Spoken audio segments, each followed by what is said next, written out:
প্রধান উপদেষ্টা প্রফেসর মোহাম্মদ ইউনূস বলেছেন, একটি গণতান্ত্রিক বাংলাদেশের রূপরেখা তৈরি করতে অন্তর্বর্তী সরকার দৃঢ় প্রতিজ্ঞ। অন্তর্বর্তীকালীন সরকারের 1 মাস পূর্তি উপলক্ষে আজ জাতির উদ্দেশ্যে দেয়া ভাষণে তিনি একথা বলেন। প্রধান উপদেষ্টা বলেন, জাতি হিসেবে এবার ব্যর্থ হওয়ার কোনো অবকাশ নেই, আমাদেরকে সফল হতেই হবে।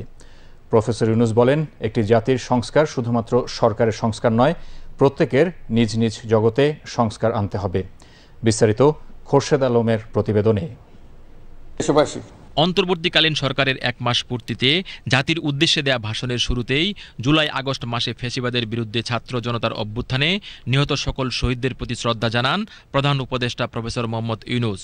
ছাত্র শ্রমিক জনতার অভ্যুত্থানে নিহত সকল শহীদের প্রতি গণ অভ্যুত্থানের শহীদ সকল পরিবারকে পুনর্বাসন করার কথা পুনর্ব্যক্ত করে প্রধান উপদেষ্টা বলেন, আহত শিক্ষার্থী ও জনতার চিকিৎসার সম্পূর্ণ ব্যয় বহন করবে সরকার। গণ অভ্যুত্থানের শহীদদের স্মৃতি ধরে রাখতে সরকার তার যাত্রা লগ্নে জুলাই গণহত্যা স্মৃতি ফাউন্ডেশন নামে একটি ফাউন্ডেশন প্রতিষ্ঠার উদ্যোগ নেয়। এখন সেই ফাউন্ডেশন তৈরি হয়েছে। সকল শহীদ পরিবার এবং আহতদের সর্বোত্তম চিকিৎসা সহ তাদের পরিবারের সম্পূর্ণ দায়িত্ব এই ফাউন্ডেশন গ্রহণ করছে। এই ফাউন্ডেশনে দান করার জন্য দেশের সকল মানুষ এবং বিদেশে অবস্থানরত বাংলাদেশিদের আমরা আহ্বান জানাচ্ছি। সকল অন্যায়ের প্রতিকারের জন্য অন্তর্বর্তী সরকার প্রতিশ্রুতিবদ্ধ উল্লেখ করে প্রধান উপদেষ্টা বলেন, সরকার যথাসম্ভব সব সমস্যা সমাধানের চেষ্টা করবে। শ্রমিক ভাই বোনদের অনেক দুঃখ আছে, কিন্তু সেই দুঃখ প্রকাশ করতে গিয়ে আপনাদের মূল জীবিকা বন্ধ হওয়ার উপক্রম হলে সেটা ঠিক হবে না। দেশের অর্থনীতি ধ্বংসপ্রাপ্ত হলে সেটা ঠিক হবে না। শ্রমিক মালিক উভয়ের পক্ষে আলোচনা করে এসব সমস্যার সমাধান আমরা অবশ্যই বের করব। আপনারা কারখানা খোলা রাখুন, অর্থনীতির চাকা সচল রাখুন, দেশের অর্থনীতিকে সোজা হয়ে দাঁড়াতে দিন। আমরা আপনাদের সমস্যার স্থায়ী সমাধান বের করার জন্য সর্বশক্তি প্রয়োগ করব। মালিক পক্ষের কাছে আমাদের আবেদন, আপনারা শ্রমিকদের সঙ্গে বোঝাপড়া করুন, কারখানা সচল রাখুন, অর্থনীতির দুর্বল স্বাস্থ্যকে সবল করে তুলুন। ওষুধ শিল্প এবং তৈরি পোশাক শিল্প দেশের গৌরব। এর মাধ্যমে আমাদের শ্রমিক ভাই বোনেরা তাদের কর্মকুশলতা বিশ্বকে মুগ্ধ করেছে। এর সাফল্য এখন থমকে আছে। আমরা এই দুই শিল্পকে তাদের সম্ভাব্য শীর্ষে নিয়ে যেতে চাই। ফ্যাসিবাদী শাসনের 15 বছরে গুমের প্রতিটি ঘটনা তদন্তে পৃথক কমিশন গঠন করা হয়েছে বলেও জানান প্রধান উপদেষ্টা। আমরা ফ্যাসিবাদ শাসনের 15 বছরে গুমের প্রতিটি ঘটনা তদন্ত করার জন্য পৃথক একটা কমিশন গঠন করছি।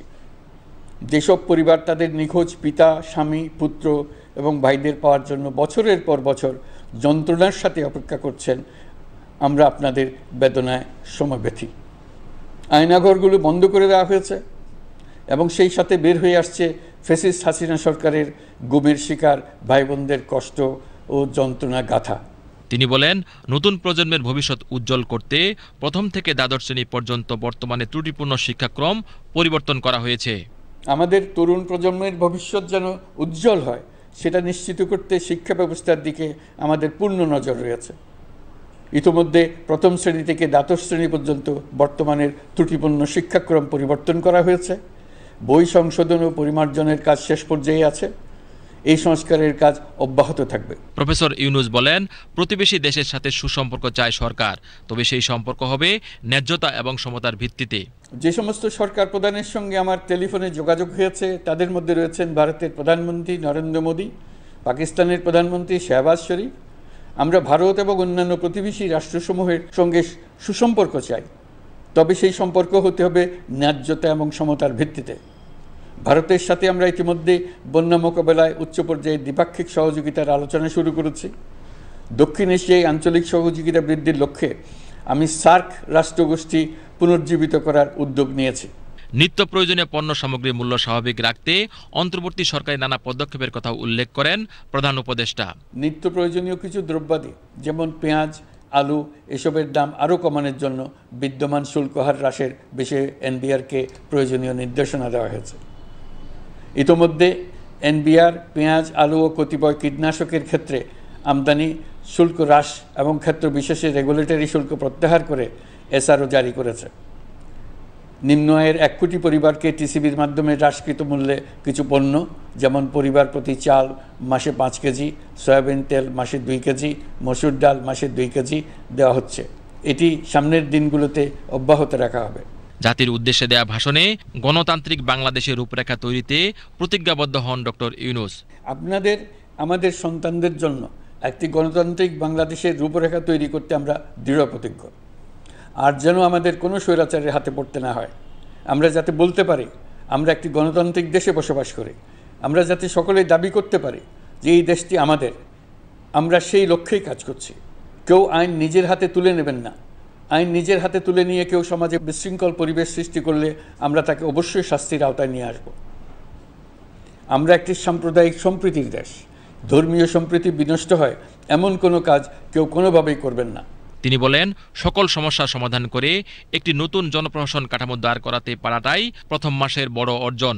গত 1 মাসে বিভিন্ন মন্ত্রণালয় বিভাগ 198টি অতি গুরুত্বপূর্ণ বিষয়ে সিদ্ধান্ত নিয়েছে। জনপ্রশাসনের 135 জন অতিরিক্ত সচিব, 227 জন যুগ্ম সচিব এবং 120 জন উপসচিবকে পদোন্নতি প্রদান করা হয়েছে। 59টি জেলার জেলা প্রশাসককে প্রত্যাহার করা হয়েছে এবং নতুন 59 জন জেলা প্রশাসককে নিয়োগ দেওয়া হয়েছে। 67 জন কর্মকর্তার চুক্তিভিত্তিক নিয়োগ বাতিল করা হয়েছে।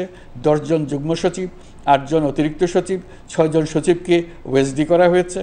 বাংলাদেশ পুলিশের 80 জন ডিআইজি, 30 জন পুলিশ সুপার সহ 110 জনকে পদোন্নতি প্রদান করা হয়েছে।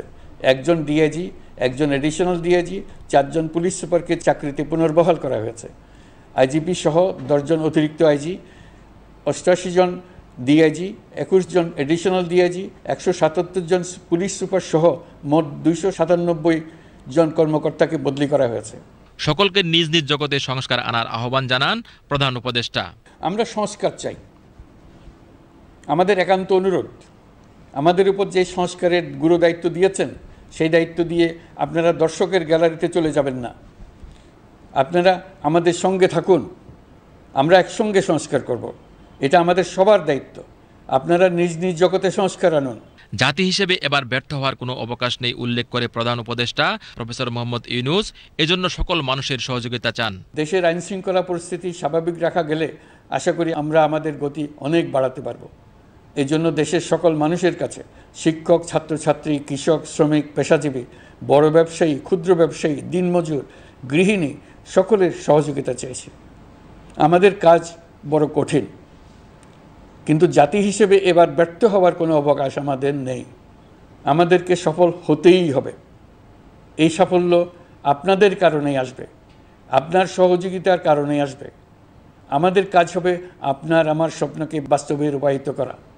এখন আমরা আমাদের 2য় মাস শুরু করছি। আমাদের 2য় মাসে যেন আপনাদের মনে দৃঢ় আস্থা সৃষ্টি করতে পারি সেই চেষ্টা করে যাব।